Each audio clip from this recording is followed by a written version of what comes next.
Hi, everyone. I'm Jen Ritchie. I'm a wildlife and portrait photographer, and I am your host of Wildlife Conversations. I'm so glad you could join us.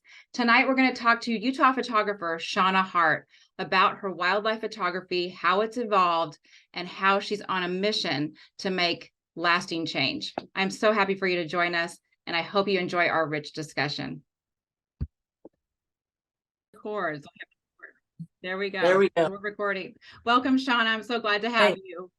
Glad So tell me a little bit. We're going to talk about how your wildlife photography has evolved, but tell me a little bit about how you started and what it meant to you to start that, and then we'll move on from there. it's really funny. I've heard the themes or threads of the same story so many times. Being out in nature and photography, wildlife in particular, is such a healing experience for so many. I had a very dysfunctional and abusive first marriage. Went quite a few years into that, and I've talked about it before in the very beginning when I started doing some interviews and stuff, and started with the Utah Wildlife Federation, and I have kind of evolved past that, because I think once you have dealt with that pain and you've kind of made your statement that your growth has come from that pain, I don't think you really need to go back and rehash it. But anyway, my current husband, Scott, actually grew up in the area that we live in. We live in northern Utah. It's called Cache Valley. Okay. And the name ironically came from hunters and trappers caching in the mountains, their pelts and furs and stuff like that. So it's kind of got a rich history.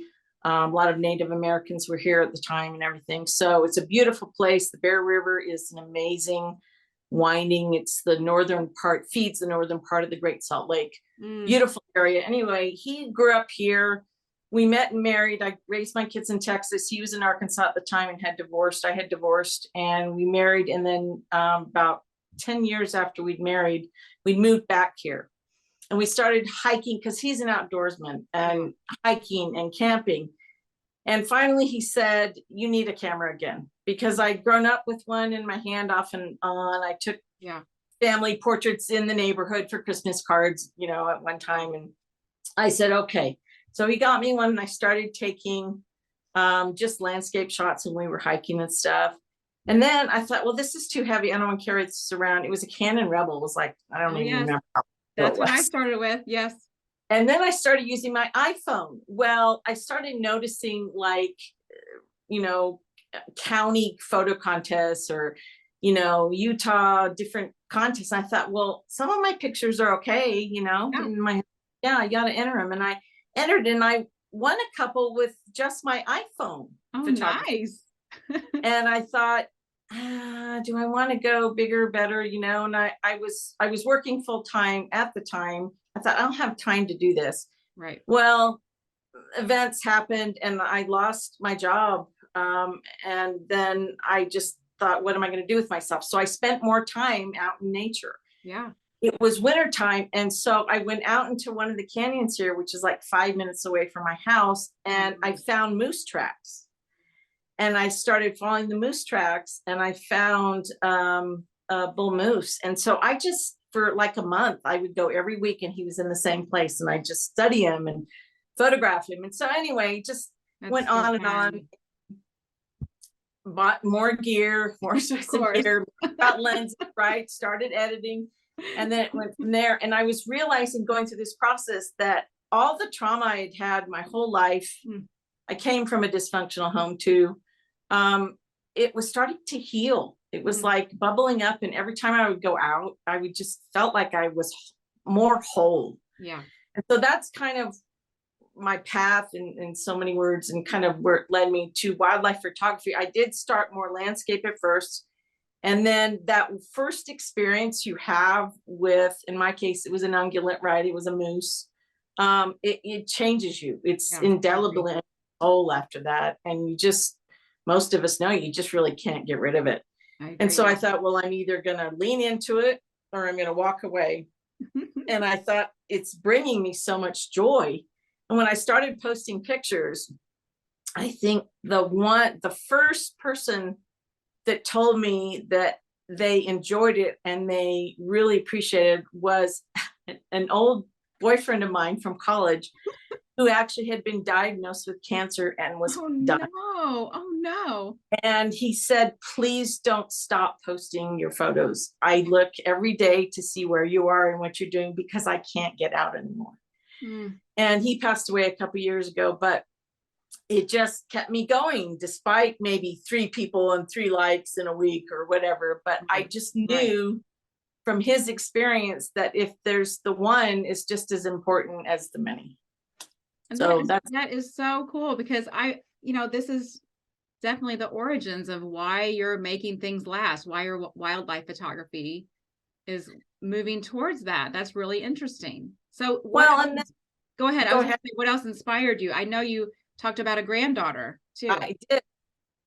Life changes when so my parents are the age now, they're 90 and almost 91, and they're getting old and frail. And, and then I started having, my kids started having kids. So I was a grandparent for the first time a couple of years ago. And I thought, this is a really weird life space to be in. Because, once your parents are gone, then it's you next and your head. And I'm a deep thinker. I literally will think sometimes in rabbit holes. So I have to be careful. But I had an exchange with my granddaughter once on a FaceTime call. And she said, Grandma, I love animals. I said, Charlie Joe, that is amazing. That is great. Tell me about why you love animals. And so every time now, she's 4 now, she gets on and she asks me, Grandma, pictures. I want to see your pictures. Aww. So we have this conversation about what's different about an animal. And then I started thinking, are these animals and these places going to be around for her?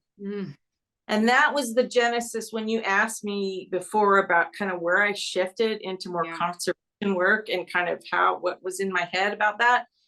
It clicked for me in that I'm not going to be a Nat Geo photographer. I'm not going to be shooting for a big brand. I'm not going to be a Chris Burkhardt or a Christina Mittermeier. It's just not going to happen.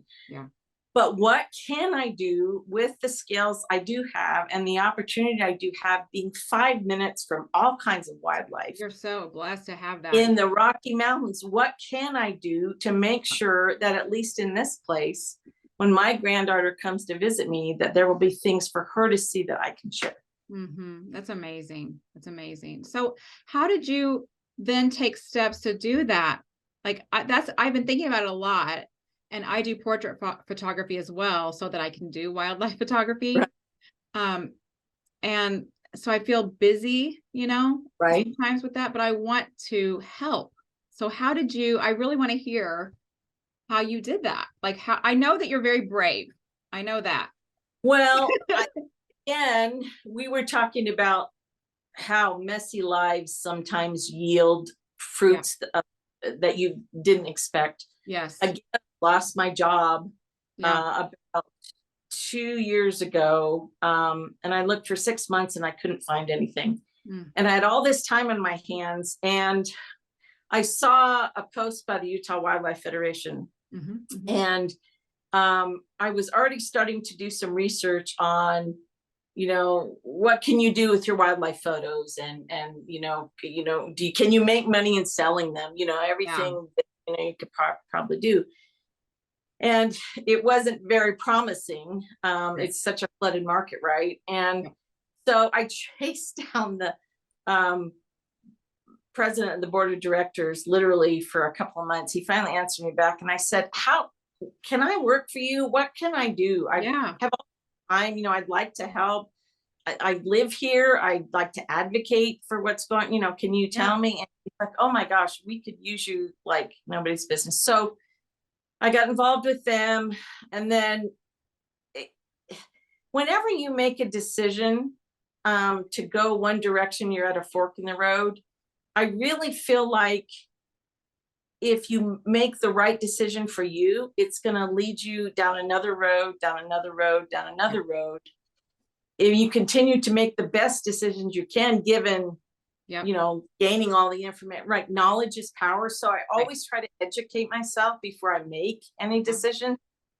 So I studied about conservation. I started reading up on all the leaders and Christina Minimer, Paul Nicklins, the Amy Vitalis and Vital Impacts and all of those organizations and what they do and what they advocate. You know, I started applying to things. I didn't always get accepted or make any momentum down that road or fork, but I started meeting people. I started realizing that there are so many people that were older than me or younger than me or of a different sex or of a different religion or of a different background. But we all had one thing in common. In Utah, we want to keep and protect the land and the water, the air, and the wildlife. Yeah. And so that led me to working with the Friends of the Great Salt Lake and ended up, I went to a press conference and spoke at the state capitol steps. And yes, we have a question about that later. Yes. That led me to something else. And then I ended up working with someone else. And then and it's just been this amazing journey. And literally in the last 3 years, my center of communication or friend circle has gone from this to this. Oh, that's fun. And it's made me a better person.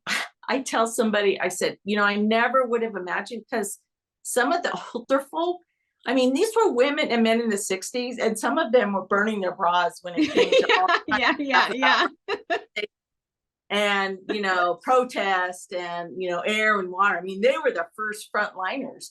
And so, you know, hearing their stories and learning from them and their perspective was something 5 to 10 years ago, I would have never imagined I would be working side by side these people. Yeah. But it's enriched me. I've been able to share my perspective with them and vice versa. And I think it makes us all for better people. Yeah. It brings you all together. That's so cool. Like right. What you're saying. Yeah. Yeah. It's beautiful. So what are some specific things that you're on the Utah Wildlife Federation, the board, right? Yeah. And then what are some specific things that you've been working on for Utah? Well, Utah is at a very critical point, as are a lot of states in the West right now. Particularly the Utah Wildlife Management Plan comes up through their legislature for reapproval in 2025.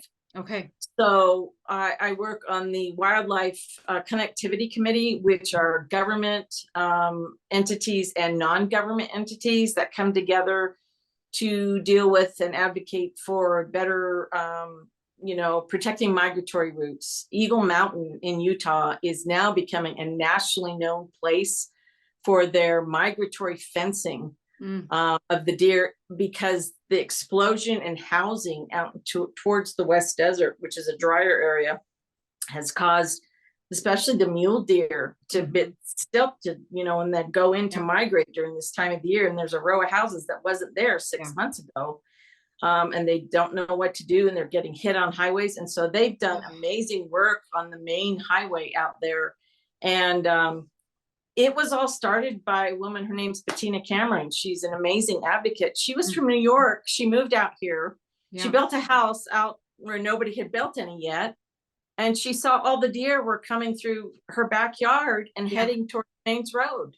So she went to the mayor of Eagle Mountain and said, we got to do something about this. And it's turned into this amazing, the state has funded them. The federal government has funded them. They are now the leaders in wildlife migration corridor fencing and alleviation. So there's things such as that. We've got issues in Utah right now. Last May in 2023, HB 469 was passed.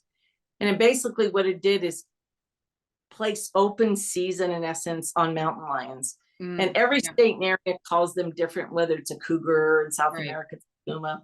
But here, a lot of the people call them mountain lions. And in the bill, so before, it was the Division of Wildlife Resources had managed mountain lion populations and everything since like 1967 or something, up until last May, when at the very last minute, and a representative from my area up here slipped in this caveat in the bill. And and this is my perspective, right? I Right. mean, you could get it from somebody else, but the legislature passed what they thought was a normal bill, and it turned out that it was open season basically just for an over-the-counter tag. I think it's like $35 or something. You can kill any mountain lion except for a female with kittens anytime by any means, as many as you want, 360.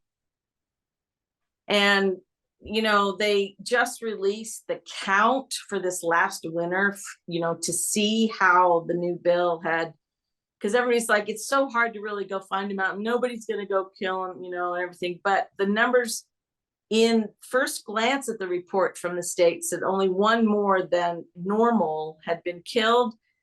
But where you deep dive into the details, where it had never been allowed before, a huge percentage of mountain lions that were killed by snare trapping and foothold trapping. Yeah.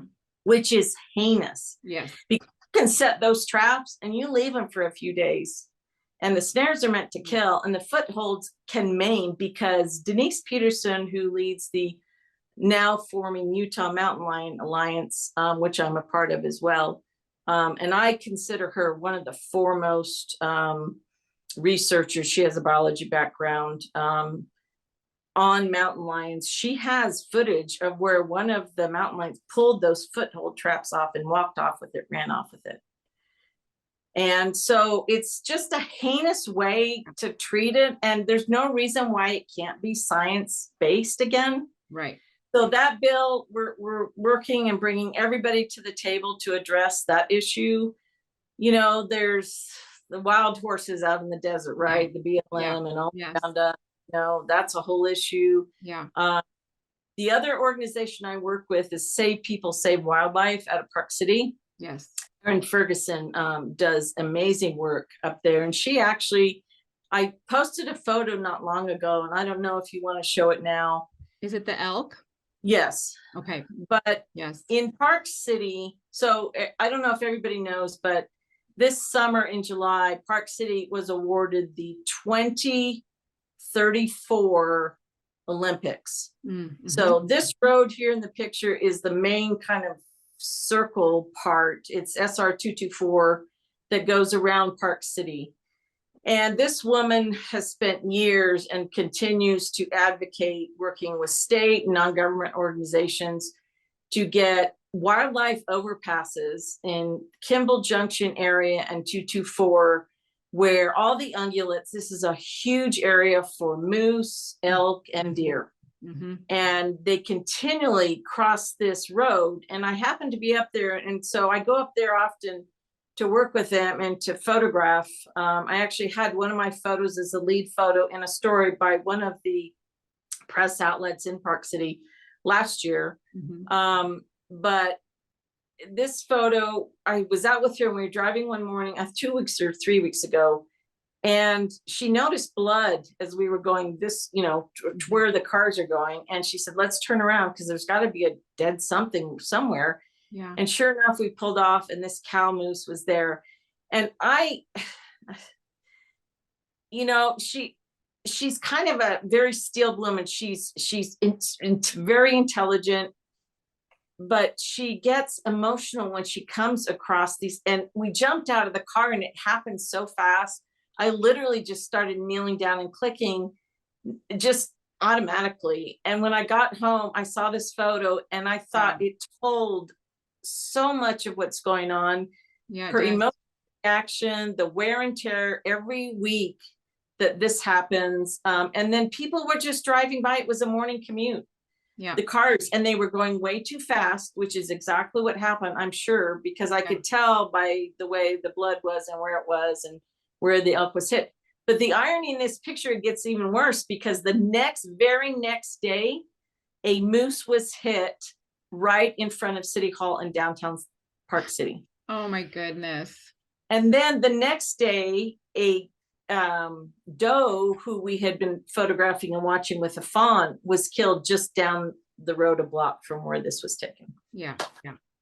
So there's something that's got to be done, because the Utah Department of Transportation had kind of given a verbal okay to build those overpasses, because they're expanding this road for the Olympics, there's 4 lanes. They're expanding it to 6 lanes for commuter traffic. Oh dear. Oh dear.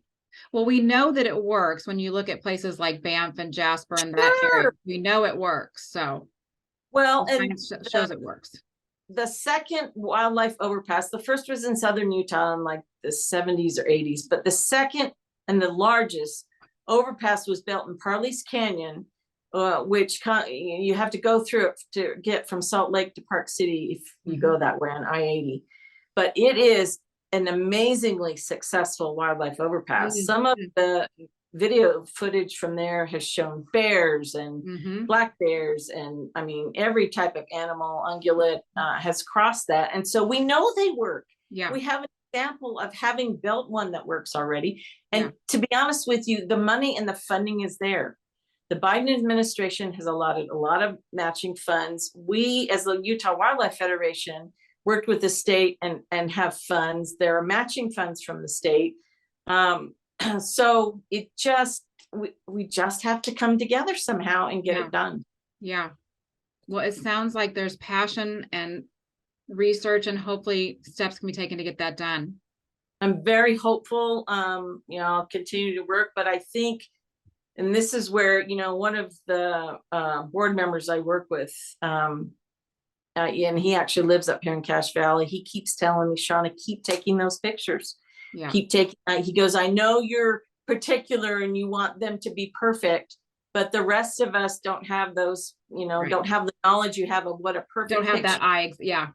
Right. And, technically the photo you just showed, I mean, you could take it apart technically, but I think it got the point across, which is exactly the story that we want to tell through these. Yeah.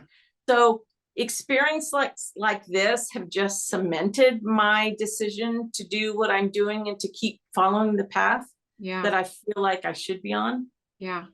And do you have advice for people? I feel like I could do that a little bit locally. I've done a few talks and like just one-on-one with people. And I think I've heard you say in a podcast before that even if you're just today with the one person you continued posting for at first that was dying of cancer, like even if you could just help one person or educate one person. But can you have advice for us if we would like to help with our photography a little bit more? Yes and no. I don't have a particular list that I wish I could. Fine. Yes.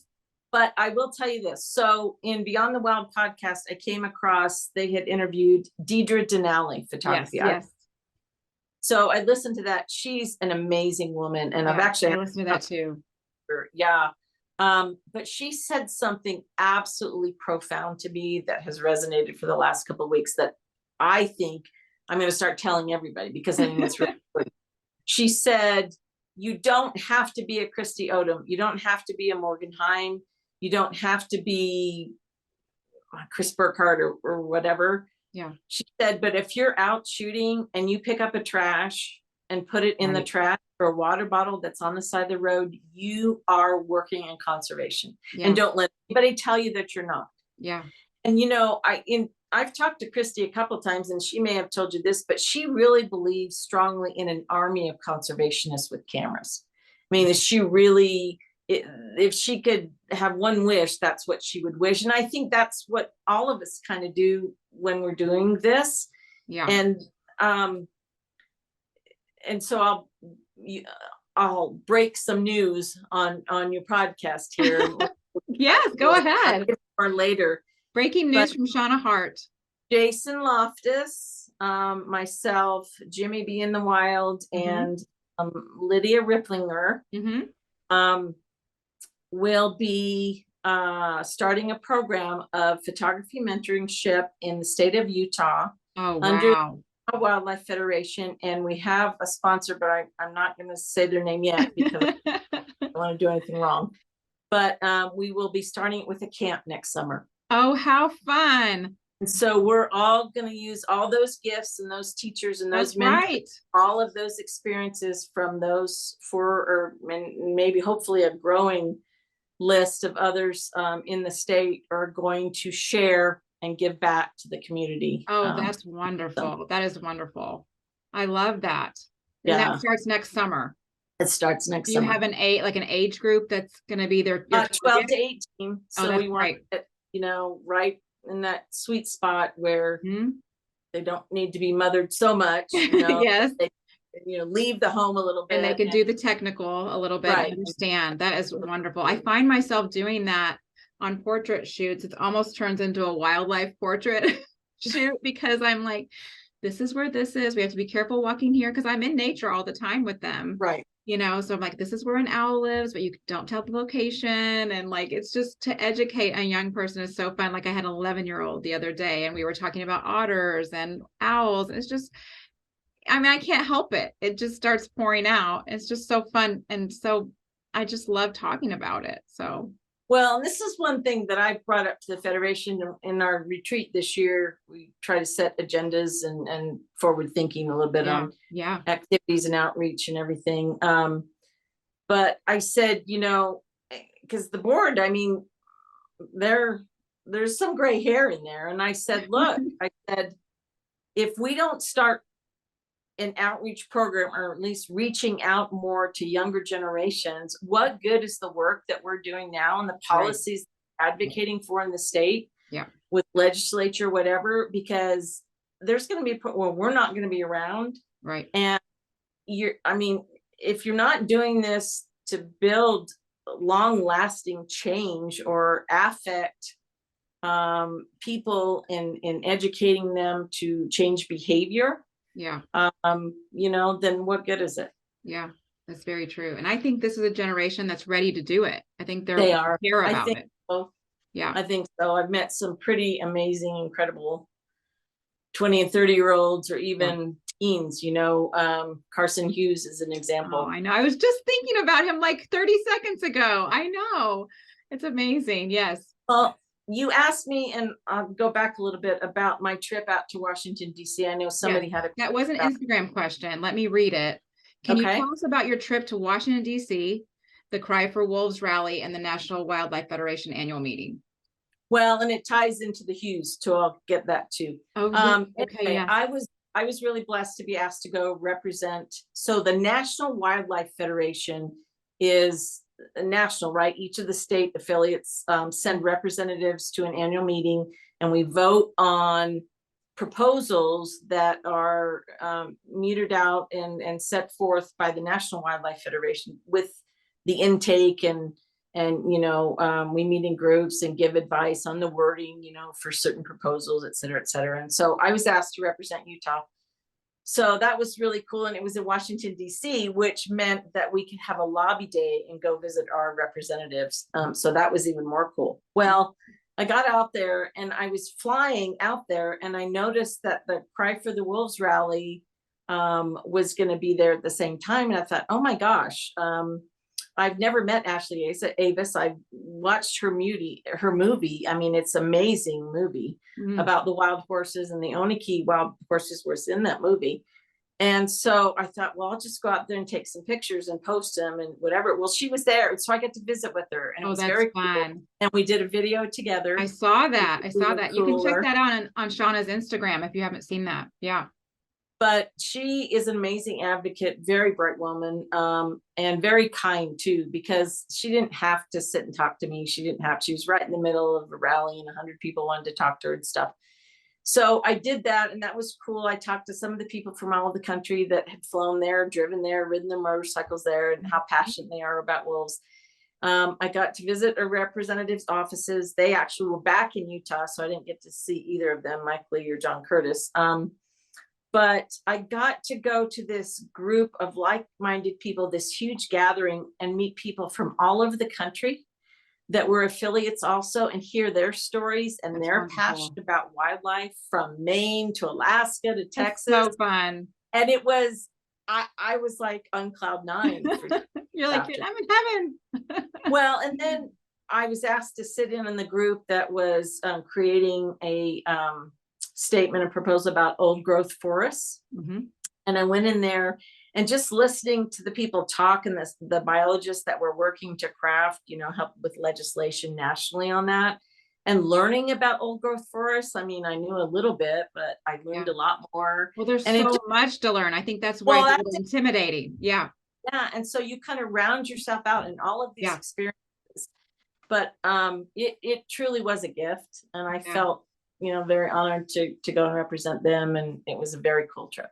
I can see you But glowing about it. That's wonderful. And you got to meet Carson's parents, right? so that was the other thing. So I'm on social media again, and I see Mandy Hughes post something about, oh yeah, Carson won. So the house, not the Senate, the house runs a like artist Yeah. contest or something every year, and they had entered one of Carson's, I think the otter picture, if I remember correctly.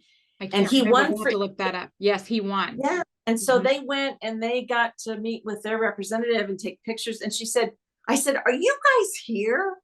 Oh, that's And she wonderful. said, yes, where are you? Are you here? And we had lunch together. Oh my gosh, it was so amazing. And, at the end, because I talked to them before, because I'm working on a project in memoriam for Carson as well. Yes. And so I talked to them, and they're always so kind and everything, but I never met him. And so meeting them was even emotional just on the surface. I can But at the imagine. end, when we were hugging, saying goodbye, I broke down and I said, because Jason, his dad, asked me and said, what is it that drew you to our situation? Whenever I said, I have one son. I said, and if I lost him, I don't know how I would be standing and acting as brave as you. And I just started bawling. I know, I could cry now. But yeah, they're a wonderful family, and what they've gone through is just horrible. Yes. Yeah. Well, it was amazing just to see the wildlife community come together and care for one of our own. Right. That's what it felt like. Which spread all out in all different backgrounds. And unbelievable. Yes. But we have one thread of honoring him, and that's right. A life lost too soon, for sure. That's right. Yes. I think about him often. So one of our questions we were going to talk about was, how does building relationships help your photography and your efforts? But I mean, we've talked about that throughout. It really is part of it. It is. And, I really believe in business. I started out in college in broadcast journalism, and I veered to business communications. And that's where I spent, after college, well, I started having kids, and then I went back into the workforce. I went back and got my MBA, and I started working again. But the teams I built and the people I managed, I really feel strongly about strengths-based management. And, understanding yourself and what your own skills and strengths are. And I don't call them, I call the opposite of strengths, or opportunities for learning, right? Your weaknesses. Right. I don't call them right. I call them opportunities for learning. And I think understanding that in yourself, particularly in this line of work, what am I good at? What are my strengths? And this is what I've told the group I'm working with for this mentoring project, how can we weave a really strong platform and foundation for mentoring and teaching youth with what you have to offer and you have to offer, and because it's different from me. Right. And so if we work together as a community, and building those relationships just makes, and we talked about this before, it makes a better community. Yeah. And so, not worrying about so much, where am I deficient, but what can I offer you? Right. And what can I learn from you that makes me a better person? I think so. We did talk about that a little bit, how hearing from different voices and different strengths, whether gender, whether religion, whatever, in this wildlife community, it does make it a richer experience to see more perspectives and learn from other people. I think that's so important. Well, and I think, oftentimes, and I've heard it from younger photographers, especially, is they're worried there's so little women in this space. And what does that mean for me in my early 30s? Am I going to be fighting this my whole life? And I think, it's such a thin line, because you can recognize it and you can obsess over it. Right. And it's something that overcomes your purpose, so you don't see clearly what you can do. And then you can just recognize it and then do what you can that you have control over. That's right. and then forge your own path and do the best that you can that way. I think so. And when you were saying that, that's what it made me think of. Like, you can have imposter syndrome, but if you can talk yourself, like, I don't have to know everything. I just have to bring my strengths to the table and just be willing to keep learning and practicing and learning and learning and learning. Because I get that too. I'm like, well, I don't know all the technical. I don't know if I'll say the technical right, you know, but I do know, like, I know the creation and the creative part and the art. You gotta, like, you got to remember those things. I think that's really wise of what you said. Yeah. Well, and understanding, you know, I know this much, right, but I'm willing to learn this exactly much. Yes, and so excited to learn.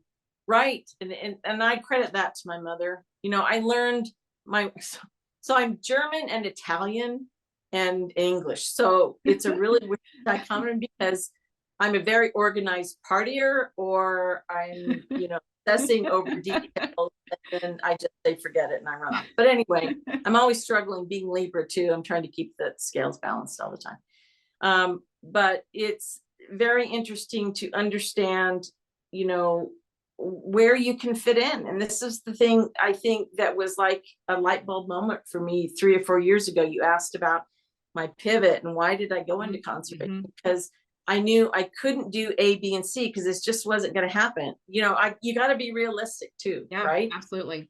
But I can do D, E, and F, you know? And so if I can do that, and I can do that here, and I think it's really important too, vital impacts, it's a very interesting concept, and I think it needs to be spread, and I think it is spreading more and more.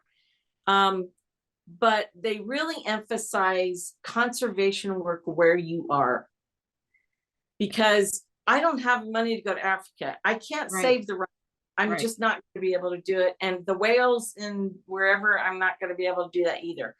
But I can help with the ungulates and saving them in Park City. And I can that, or I can highlight the bird refuge here. There's a lot of development near this important bird refuge that's in northern Utah, where the Central Flyway, the Pacific Flyway meet, and it's right over this part of Utah and the Great Salt Lake, and addressing that issue as the Great Salt Lake dries up, you know, and we're that I do. So I can fit in here. I feel comfortable with that, and I have confidence that I can do that and joy in it. I love it. I can see it. So yeah, I love it. So it's been a great journey. I feel, again, very blessed. You know, just amazing people. I've met you. I've met so many other people, Jason and Ron, just one person after another has led me down this path, and it's been very exciting, and I don't know what's going to happen tomorrow, but I know it's kind of exciting though. Yeah. Especially when you're in it, it feels maybe like a little bit of a, you know, you're trudging through. Well, when you look back and see the path, you see the growth, and you're like, wow, I've really built something. Because I do tell my husband, I feel like I'm a gerbil on a wheel, you know, I say that too. Feel that doing the same thing. I'm not getting any, but I think it is. And then the wisdom comes from that, right? Afterwards. Absolutely. Absolutely. Well, I'm going to let people ask questions in the Q&A right now, or in the chat, either one, and we'll watch that to see if we have any. And then I missed Shauna's question last time because I didn't know how to do it right, but hopefully this time I can see them better. And then I want to show some of your images too, Shauna. We can see that you've shared some really beautiful images with us, and you can tell the stories. I think maybe I know this story because I listened to that one podcast, but I'm not sure. This is the baby moose. This is the baby moose. Yeah. So I talk about relationships. I built a good relationship with the biologist that works for the Department of Wildlife Resources in northern Utah. And in tracking moose, he sometimes runs into me in the winter, and we'll text back and forth, have you seen anything, or whatever. So, and people are starting to know that I do this work up here. So it was really weird. Somebody texted me on Facebook. This is June. It was probably the middle of June, 2 years ago. Yeah. And I got this text. Oh, I saw a baby moose down by the river, the Logan River. It's by itself. You should tell somebody. And I'm like, well, is the cow, the mother, you know, nearby, or what's going on? And so I occasionally, there's a lot of campgrounds and camp posts that run these campsite areas near the Logan River, and the moose are all in the canyon. In the summer, they'll come down and birth, and then they'll feed with their calves along the river. So I went to this campground where I was told there was this baby moose, and I looked and I didn't see it anywhere. And I went and talked to the camp host. She said, yeah, I've seen him for 3 days now. And I did see the cow. I did see her, but she didn't look really interested in the baby. And I don't know what's going on. So I spent probably 2 days tracking and waiting. And I'll be darned if the second night, about 7:30 or 8 p.m., he came out, and the haunting calls from this baby moose, I will never escape me. I mean, I caught this one shot, and he's just calling, and he came so close. My husband and I had to back up because I didn't want it at getting that close. And he was crying, and you could tell he was, and if you look close in the picture, his umbilical cord is still on. I just noticed that. I was, whoa. Yeah. And so I immediately let the biologist know, and he said, well, meet me out there tomorrow morning. Well, in the meantime, I went and scouted some more of the trails, and I found Mother, and she was deceased. And it was so bad. I mean, all of her birthing parts were outside of her body. Oh dear. So he looked at her the next morning, and he said she had a horrific afterbirth process. So what must have happened is she birthed him, she went out to feed, and then she went back in the woods where I found her, and she tried to pass the afterbirth, and it was horrendous, and she died. So he was left, and he hadn't even nursed or anything. Oh, so goodness. They asked me to help track the moose. So I went out another half a day, and we couldn't find him. And to this day, and I didn't ask, as far as I know, they never found the little baby moose. I like to think that the earth took him back up, and it went with a cycle, and either something ate him or he just passed away, but this picture means so much to me because of the experience. And I also have a death portrait of the mother that I really treasure. But yeah, that was a very tender emotion. Traumatic. Yeah, I would say I think you and I are the same, and that we're so touched, and many times tears will come. Yeah. It was a little hard, but yeah. I'm like you. Moose started my wildlife, and I am just adore them. So yeah, that is tough. They're amazing. So tough. And then we had a beautiful yellow-headed blackbird. My brain just went, I can't remember. So this, I have to tell you, this is my favorite picture from this year. It's beautiful. It won the Sony Alpha Female Golden Hour $500 grant award. Yay! Congratulations. Thank you. I was very excited. I've seen all the top photographers do this. Like, is it Simon de Montre? I can never say his last name. Yes. He has one of these and several others. And I'd always seen, I thought, how there has to be just an infinite be at the right place at the right time for these shots, because particularly here at high elevations, when this was taken in like April, like there was 3 days when it was like 35 degrees or degrees, and the bird has to be in the right place, right? You have to get the right sun to get the rim shot and the light. And then I got the breath, and I was like, holy cow. And that's amazing. Mom, this is a keeper. This is really good. It's very good. I started to pick it apart. She goes, no, I think you ought to enter it in every content you can find.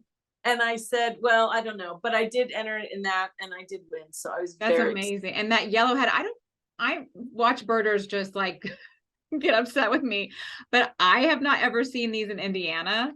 But that yellowhead is so great with the glow. Yeah. It just adds to it.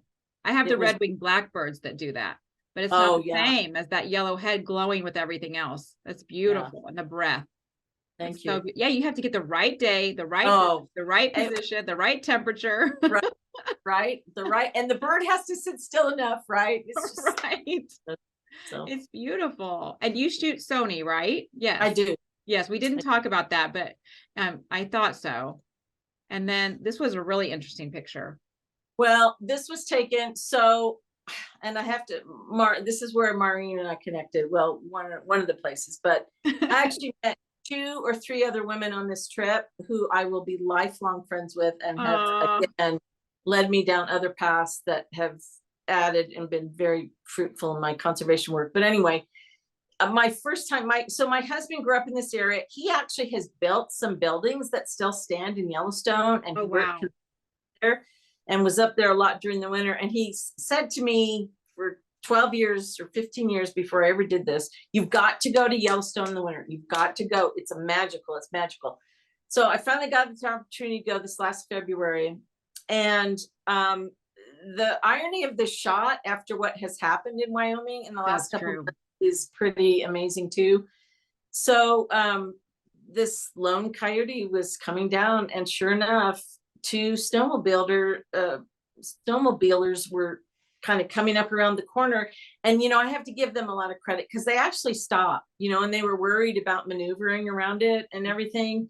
And it just worked out as I, was taking the shot, that it framed up just perfect because and the last week particularly, the working group committee so I guess everybody knows about the running over of the wolf in Yellowstone with a snowmobile that caused the national upheaval about that whole issue. In Wyoming, it's legal to run over predators with snowmobiles. Currently, it's legal.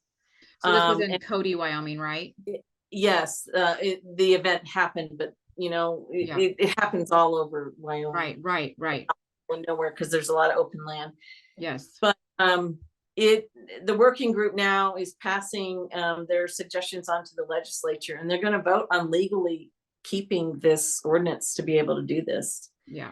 But I just thought this was very relevant time-wise, and it just kind of lined up the shot and the light. But it was one of my favorite shots from Yellowstone last winter. Yeah.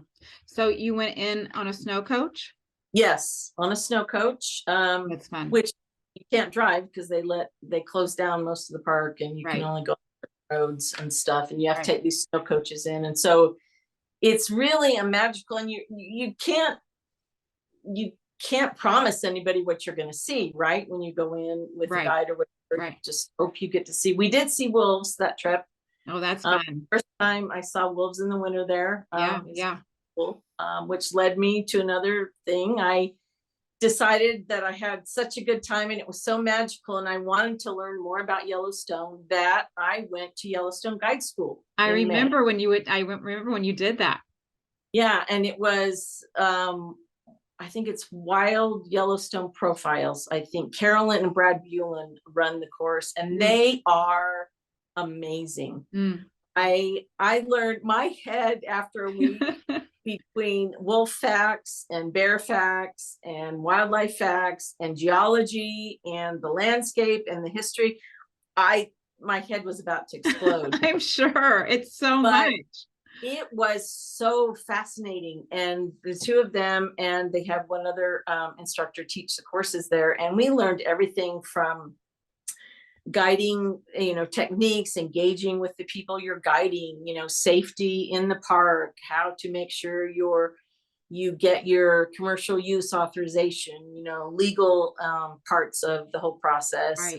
So I actually went to school with about 10 other guides who were in various places, working for companies or their own guide company, or were considering it. Which led me to, some more relationships and stuff. Yes, which also led you to another new endeavor. Yes. Right. So Victoria Harris, who is, I think, Alpine Wild Art on Instagram, and I are now offering tours for, we're doing a women's only photography tour in February, which I'm very excited about. That's wonderful. And then just a general tour. And then we have one right now scheduled for May. So when the bears come out, we're going to do a bear focused on the northern range. But yeah, we're very excited about it. And I've had some good inquiries into it, and we've still got seats available. So freshtrackstours.com. Okay, everyone remember that, freshtrackstours.com. Yeah, correct.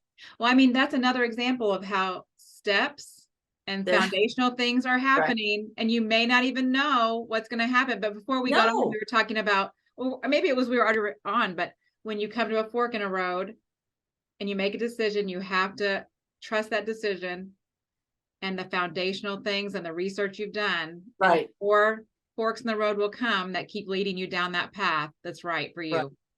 And I feel very strongly knowledge is power. I say that all the time, but I really mean it, because I never make decisions unless I really read everything I can read, talk to everybody I know. You know, a college professor told me once, if you want to do something and do it well, find somebody who's already doing it well.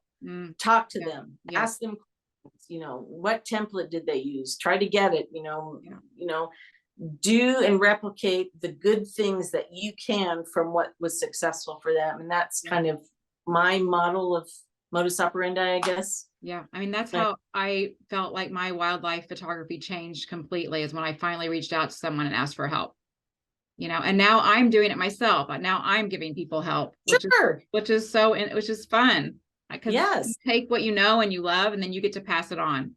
Absolutely. So it's really fun. So, so February and May, and there are seats still open. Yes. I'm really proud of you. I was excited when you announced that, because I would love to do that someday, but I'm not in the right state. Well, Victoria and I were both very nervous, and we got over it after a couple of weeks because it was okay. Yeah. You know? We didn't break anything and nobody sued us, just for That's right. That's right. So, but we're looking forward to it. And she's she has an art background. And so I have a portrait photography as well. Right. Yeah. And so I think it's a good mix for teaching and reaching out to those who want to start, especially young mothers. Absolutely. Yeah. That's really fun. Yeah. So we have a few more minutes, because we told everybody that we would be off by 9. So we have a little time for the speed round. When you want to do it? Let's do it. So what is in your camera bag that you can't do without? Lens clean, glass cleaner. Oh, absolutely. Yeah. I finally got some of those lens wipes that you just tear off. I don't know. I need to get some. I don't know why I picked those. And yeah. Oh, Jenny has a question. Okay. Yes. That's right. Thank you, Jenny. My mind went blank. Yeah, the wolf tragedy occurred in Daniel, Wyoming. That's right. Daniel. Okay. Yes, that's right. Thank you, Jenny, so much. I knew my brain was not saying the right thing, so I'm glad Jenny helped me on that. So lens cleaner, glass cleaner. Yes. What's something in your camera bag that you feel like you never use? Filters. That's what I have like 6. I think I've only used one once. Like, I never use them. Okay, yeah. And your favorite snack while editing or driving around in Yellowstone? What is that? Oh, elk jerky. Jerky. And it has to be this kind. Okay, you have a brand. This kind. Yes. And then I love these Sargento balanced sprigs. Oh, yum. Oh my gosh, they're so good. So good. I mean, there is to see, because I'm visual. Yes. So yes, thank you. Let me know if you want to know the brands of this, because I have to get this on Amazon. They come in 2 packets. I think they're $15, but I found them in a national park. Don't ask me which one. It was the year we went to like 12. But I carry this every time I'm out. That's wonderful. Okay. Yep. And then we kind of talked about this one, but what in wildlife photography in an experience that made you cry? Good or bad tears? Well, I think the moose, and then I had another moose encounter a year and a half ago. It was the winter. I guess it was the winter of 23-24. I literally sat for 3 months, 2 or 3 times a week with a cow and a bull moose calf. Literally for 3 months. Like, they knew me, they knew my voice, they knew my car when it would come down the road. I would track them, they would sit, and the bull moose I saved him once. I had to stop my car in front of someone coming too fast on the road he was on. But when his it was that really bad winter, and we had an April snowstorm of 6 inches, and she died. Oh, And I cried a oh, lot. sure. Oh, sure. Yeah. I still think he's out there. So the little bull was, yeah. Oh, those moments are tough. Yeah. They're tough. And what about a moment that made you laugh? So this spring I found, and I think it's very rare, I haven't read anywhere where people see it too often, but I found a red tailhawk nest with 4 fledglings. Wow. 4, and they were just out the fledge, so they were really big, but they were so funny, all trying to crowd in there, and they peck at each other. Yes, yes. One morning, all I did was laugh. I didn't Yeah. even Oh, shoot. that's awesome. I was just laughing and watching Talk them. about healing. They Yeah. were, they Yeah. were amazing. And what's a experience in wildlife that touched your soul? You know, and this is my deep thinking, every single experience I have is like a puzzle piece that fits I love the that. that builds my soul. I love that. That's beautiful. Yeah, every single one. I love that. That is a great thing to end on. I love that so much. Shauna, This has been so fun. It's been so fun. It went way too fast. I know, but it was worth where it. they can find you, Shauna. So my handle and my photography name is By Heart Photography. So BYHART, byheartphotography.com. I have a website. That's my Instagram handle. I go by Shauna L. Hart on Facebook. And then freshtrackstours.com. Yay. And we'd love to have you on the tours. So anybody that's, let us know. That's wonderful. Well, thank you so much, Shauna. Thank it's been you. Wonderful. It's good to see your face. It's been a year.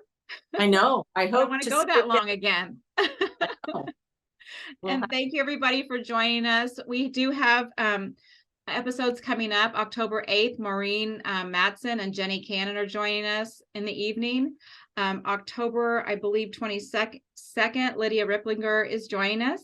Oh, good. And November 7th, Steve Mathis. And then I'm hoping for a December. I have a December one in plans too. So we've got more of these coming, and I just really appreciate everybody joining. My goal is to build community outside of social media and to hear more and more voices of this thing that we love so much. So very excited, Shauna. You can actually sign up for my email newsletter if you'd like to hear more about these, and follow me on Instagram at Jen L. Ritchie, and I try to announce there too. And you can share this when I post it on YouTube, and tag Shauna and tag me and start spreading the word. So it's fun to get together. Very much so. Well, thank you, Jen. I wish you the best, and I hope to see you in the field soon. Absolutely. We'll see you soon. Thank you, Shauna. Thanks, everybody. Thanks so much. Bye. Bye-bye.